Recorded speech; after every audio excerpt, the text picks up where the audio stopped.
Welcome friends, આપનું સ્વાગત છે આજના પીરિયડમાં, આજના ટ્યુટોરિયલમાં. મિત્રો, આજે આપણે સિમ્પલ પાસ્ટ, સાદો ભૂતકાળ શીખવાનું છે. બહુ સિમ્પલ વસ્તુ છે. જે તે આપણે આગળ અલગ અલગ કાળ શીખી ગયા એ પ્રમાણે આને આપણે સાદો ભૂતકાળ આજે શીખવાનો પ્રયત્ન કરીએ. તો સાદો ભૂતકાળ એટલે કોઈ ક્રિયા આપણે ભૂતકાળમાં પૂરી થઈ ગઈ એવું દર્શાવવું હોય તો સાદો ભૂતકાળ.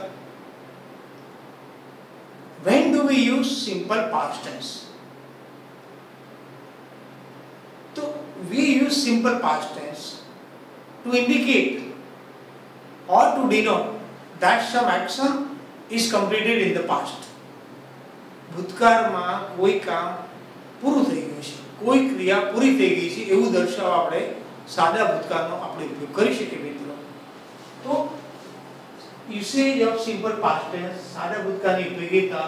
તો પહેલો ઉપયોગ શું છે કે simple past tense is used to indicate an action completed in the past.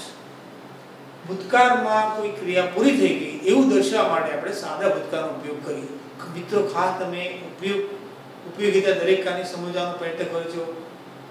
wholeheartedly try to enjoy listening to our video, watching our video, so that you can take the maximum advantage. You can enjoy learning English in the real sense. મિત્રો, એક વસ્તુ યાદ રાખો, scoring and learning English is a different thing. Scoring marks in English is a different thing, whereas learning is entirely different thing.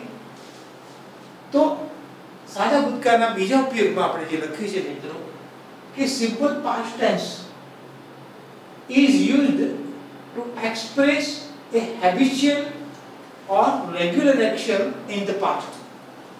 ભૂતકાળમાં કોઈ કામ તમે ટેવ મુજબ કરતા હોય અથવા નિયમિત રીતે કરતા હોય એવું કંઈ બતાવવું હોય તો we have to use simple past tense. દાખલા તરીકે આપણે નિખિલ વિશે વાત કરતા હોઈએ કે નિખિલ એક જમાનામાં દિલ્હીમાં હતો, તો એ વખતે ઓફિસમાં નિયમિત રીતે નિખિલ જતો હતો. તો આપણે ઇંગ્લિશ શું કરીશું કે Nikhil went to office every day. Nikhil દરરોજ ઓફિસમાં જતો હતો. એ એનું એક રેગ્યુલર કામ હતું અને હેબિટ પ્રમાણે કામ હતું ભૂતકાળમાં. મિત્રો, આ યાદ રાખજો. એ પછી આપણે simple past tense is used to narrate a story. કોઈ વાર્તાનું આપણે વર્ણન કરવું મિત્રો, બહુ સિમ્પલ છે. આપણને બચપણમાં યાદ આવે કે દાદીમાં જ્યારે વાર્તા કહેતા હોય તો શું કહે છે કે એક વખતે એક શક્તિશાળી રાજા હતો. Once upon a time there was a mighty king. અથવા long ago there lived a mighty king. તો મિત્રો, સાદા ભૂતકાળના આ ત્રણ ઉપયોગ ખાસ યાદ રાખજો કે ભૂતકાળમાં કોઈ ક્રિયા પૂરી થઈ ગઈ એવું બતાવવા માટે સાદા ભૂતકાળનો ઉપયોગ.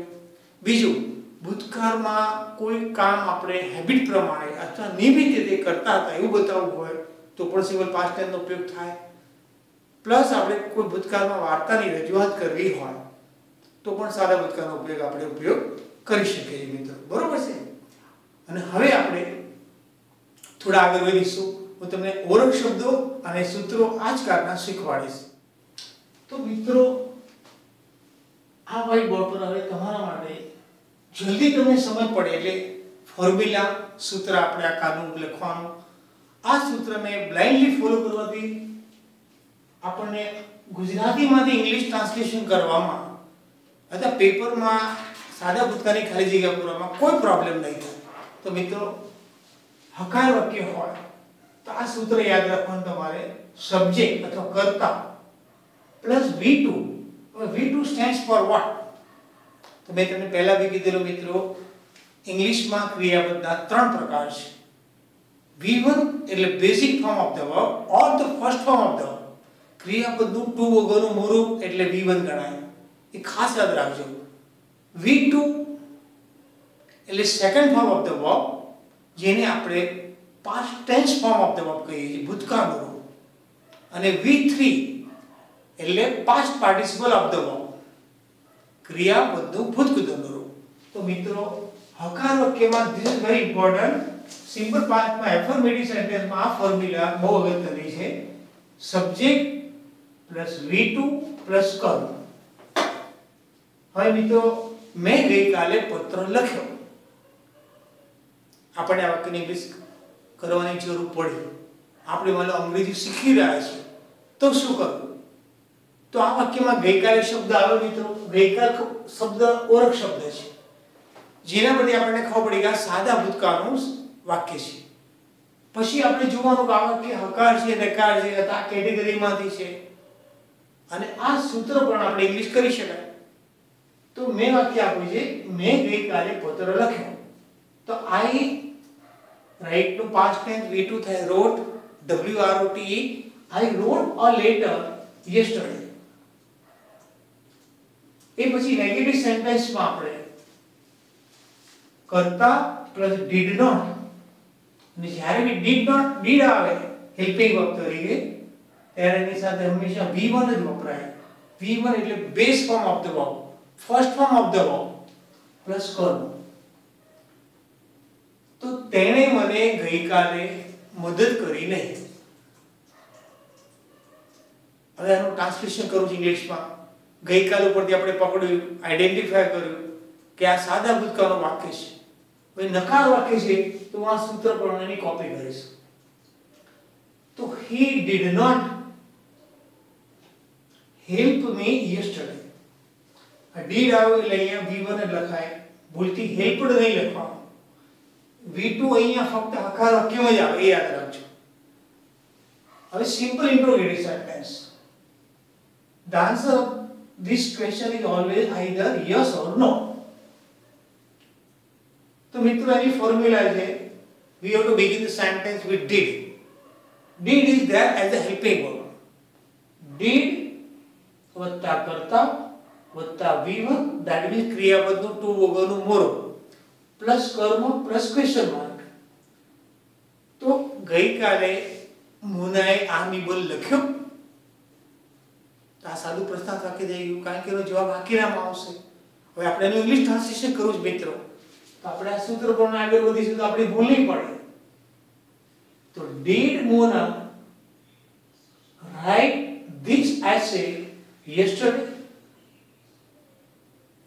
એ પછી આપણે પ્રશ્ન શબ્દથી શરૂ થતું વાક્ય હોય if the sentence begins with a question word so this is the formula this is the question word plus did plus subject or the doer of the action plus V1 that means the first form of the verb without to plus object plus question mark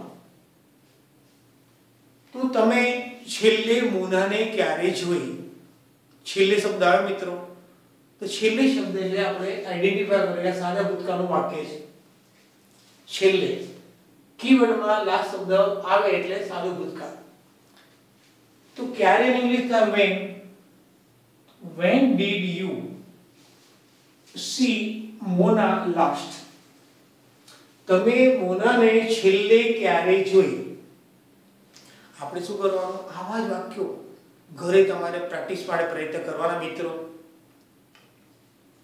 અને તમને ઘણું બધું homework અમારા ટ્યુટોરિયલમાં ધીમે ધીમે મળશે પણ પહેલા તમે કાર સમજી લો એને આઈડેન્ટિફાય કરો એને ફોર્મ્યુલા પર એનું ટ્રાન્સલેશન કરવાનો પ્રયત્ન કરો અને એના કીવર્ડ તમે લર્ન બાય હાર્ટ કરો ધીસ વેરી સિમ્પલ તો yesterday last month last week last year અને last these are the keywords આ ઓળખ શબ્દો સાદા ભૂતકાળમાં વપરાય ધેટ મીન્સ વાક્યમાં શબ્દ આવે તો આપણે નક્કી કરવાનું કે સાદા ભૂતકાળનું વાક્ય છે મિત્રો બરોબર છે તો હવે તમને થોડી ઓરલ પ્રેક્ટિસ કરાવી દો બે ચાર વાક્યોની એટલે તમને કોન્ફિડન્સ આવે મોનાએ ગઈકાલે પેલું ચિત્ર દોર્યું ગઈકાલ શબ્દ આવી ગયો આ વાક્ય હકાર છે મિત્રો એફર્મેટિવ સેન્ટેન્સ ધીસ ઇઝ બરોબર તો ડ્રો નું પાસ્ટ ટેન્સ શું થશે ડ્રીવ થશે તો મોના ડ્રીવ ધીસ પિક્ચર yesterday હવે એ જ વાક્યને આપણે નકાર બનાવી દઈએ તો મોનાએ ગઈકાલે આ ચિત્ર દોર્યું નહીં તો મોના did not draw this picture yesterday હવે આ જ વાક્યને આપણે પ્રશ્નાર્થ વાક્ય બનાવી દઈએ સાદું આપણે શું પૂછીશું? મોનાએ ગઈકાલે આ ચિત્ર દોર્યું? હવે એને ઇંગ્લિશ ટ્રાન્સલેટ કરવા માટે ફોર્મ્યુલાનો ઉપયોગ કરી કે did Mona draw this picture yesterday? બરોબર મિત્રો? હવે છેલ્લું આપણે વાક્ય શું છે? ક્વેશ્ચન વર્ડથી સ્ટાર્ટ થયું વાક્ય. તો આ વાક્યને આપણે ચેન્જ કરી દઈએ કે ગઈકાલે મોનાએ આ ચિત્ર શા માટે દોર્યું? ફરી ધ્યાનથી સાંભળજો. ગઈકાલે મોનાએ આ ચિત્ર શા માટે દોર્યું? તો શા માટે એટલે તમને વાય આવડે છે. ગઈકાલે આ સાદો ભૂતકાળ થઈ ગયો એટલે વાય પ્રશ્ન શબ્દ, તો એનું ઇંગ્લિશ ટ્રાન્સલેશન કરવા આપણે આ ફોર્મ્યુલાનો ઉપયોગ કરવાનો. તો why did Mona draw this picture yesterday? તો મિત્રો આઈ એમ શ્યોર કે દરેક કાના હેલ્પિંગ વર્બ કીવર્ડ યાદ રાખો, દરેક કાની ફોર્મ્યુલા યાદ રાખો. અહીં તમને જે ઉપયોગિતા ફોર્મ્યુલા અને કીવર્ડ વ્હાઇટ બોર્ડ પર જોવા મળે એ store and save in your mind. Try to use it practically at your home. Definitely you will gain confidence. તો મિત્રો આજે આપણે સાદો ભૂતકાળ અહીંયા પૂરો કરીએ છીએ. તો did you like this tutorial friends? Did you like this video? Do like this video friend and do subscribe our channel for more and more updates. We are with you. We are ready to give 100%. તો હવે મિત્રો next સેશનમાં આપણે મળીશું. ત્યાં સુધી રજા આપશો. નમસ્તે.